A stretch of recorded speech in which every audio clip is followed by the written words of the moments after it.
Hey guys, welcome to week 4 of our study of the book of Isaiah. We are moving pretty fast through the book, especially when you think about only 2 weeks ago, Stacy took us through chapter 6 and showed us God's calling on Isaiah as a prophet.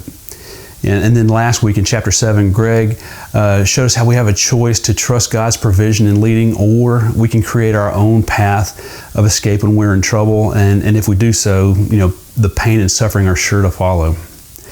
This week we're going to jump ahead into chapter 23 to look at one of my favorite characteristics about God, His sovereignty. Remember, in our outline of the book of Isaiah, chapters 1 through 12 are described as judgment and hope for Jerusalem. However, chapters 13 through 27 look at judgment and hope for the nations. And remember that Isaiah is the prophet to the kingdom of Judah to the south. And Judah, under its leaders, has dwindled in size and power over the years to the point that it is surrounded by nations similar to it in size and strength. And it seems as if Judah's faith in God to protect it and provide for it has also dwindled in size, perhaps even more so than the other features. But also consider another point of view for this time in geography that I'm quoting from the lesson's authors. In the ancient Near East at this time, the gods of the nations were thought to be territorial. The gods of the various ancient Near Eastern countries were believed to be powerful on their home turf, with their powers waning the further they got away from their country. The people of the time also believed that when the nations fought, the gods fought. So in this view, the gods could win and lose just like the nations won and lost. And it was probably in this context that the Judeans were also putting the God of Israel and Judah into. You think about it, over the last decades, they started to look like the other nations, so they also probably were questioning their God's ability to protect them from these other nations. In chapters 13 through 23, Isaiah responds to this cultural belief. He presents the oracles against the nations as evidence that the God of Judah can and will judge the other nations as well. The fundamental truth Isaiah sought to remind the people of was that God was not just Lord of Judah, but Lord of all nations, whether they acknowledged Him or not, and of all the created order. The oracles against the nations were a testimony to the power and sovereignty of God. This response to God's sovereignty over the nations starts in chapter 13 and goes through chapter 23. And you'll see the prophetic message begin with Babylon, then go to Assyria, then to Philistia, then to Moab, then to Damascus, then to Samaria, which of course is Israel, then over to Ethiopia, and then Egypt, back to Babylon again, over to Edom, Arabia, and then he mentions Jerusalem, and finally he goes to Tyre. Today we will look at the very last kingdom prophesied against in this section, the kingdom of Tyre and its neighbor Sidon. Tyre sat on the Mediterranean coast and was known for its wealth and powerful economy that it had built through its shipping industry and its port. And the people had grown confident in its economy and strength. And I imagine they probably believed that it would stand forever because of the strength of its location, its ports, the skill of its seamen, things like that. But they probably also had confidence in their power and relationship over the surrounding nations who depended on them to get their goods out around the world as well. In verses 1 through 7 of chapter 23, Isaiah speaks to the destruction of Tyre and the impact of its loss on the rest of the world. And the darkness of this message and the domino effect it has on the surrounding region has such an ominous sound, and probably came across to the people of Judah as maybe unbelievable, especially for their day and age. It would have been the equivalent to us getting a message that, hey, New York City is going to be laid waste from end to end, versus, say, a couple of buildings like in 9/11. So the message of our lesson today isn't as much over the judgment of Tyre and Sidon as much as it is on the authority and sovereignty of God over all the nations. So let's read verses 8 through 12 in chapter 23.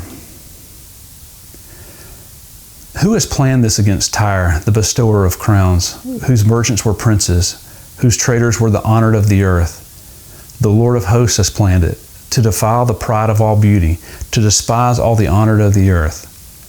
Overflow your land like the Nile, O daughter of Tarshish. There is no more restraint. He has stretched out his hand over the sea. He has made the kingdoms tremble. The Lord has given a command concerning Canaan to demolish its strongholds. He has said, You shall exult no more, O crushed virgin daughter of Sidon. Arise, pass over to Cyprus. Even there you will find no rest. You can hear in this message God's determination. He has made up his mind. He's determined to carry this plan out. There's no attempt to plead with the people of Tyre, and there's no plan B. But beyond this, listen to the authority in God's words given through Isaiah. God is not asking for permission, and he's not hoping to be successful. He is sovereign over all the nations, even the seemingly permanent ones. And I imagine if this message reached the people of Tyre, they would have been indignant. But here's some initial questions for your group to discuss. How does Tyre sound similar to America? How might it be different from us? And do you find it easy or hard to believe that a similar judgment could ever happen to us here in the U.S.? I would love to hear your thoughts about how similar or dissimilar Tyre's situation is to ours. Perhaps consider leaving comments down below when you have time to go back. But let's jump on into the next set of verses. Read with me verses 13 through 16. Behold, the land of the Chaldeans.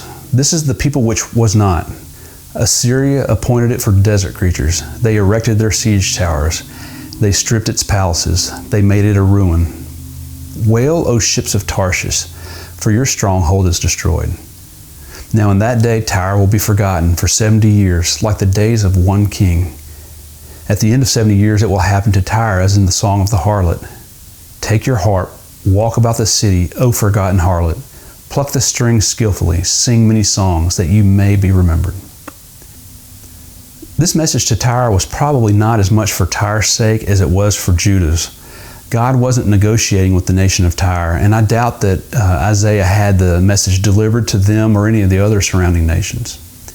I believe God was putting it down on the record, so to speak, so that in the future God's people would see that He is not an absent God. He's not dead, as Friedrich Nietzsche said, and as many Americans and those in the West might declare today. No, He is living, and He is active, and He's sovereign and just and perfect and holy, and He requires a certain level of obedience from the nations. It goes on record that what happened to these nations happened not by happenstance, but by His will and His will alone. He tells them to look at what happened to, quote, the land of the Chaldeans. Now, this was Babylon, and it currently laid waste out in the deserts because of what the Assyrians did to it. I think it's more important to point out here, too, that God is not biased towards any nation, not even towards His chosen people. In fact, it can be argued that He has a tougher expectation, a higher level of expectation for any nation that bears His name. And remember in the Gospel of Matthew in chapter 11 when Jesus made a comparison to some of the surrounding cities in the Galilee region to Tyre and Sidon? Read with me Matthew chapter 11 verses 20 through 24. Then He began to denounce the cities in which most of His miracles were done because they did not repent. What are you, Chorazin? What are you, Bethsaida? For if the miracles had occurred in Tyre and Sidon which occurred in you, they would have repented long ago in sackcloth and ashes.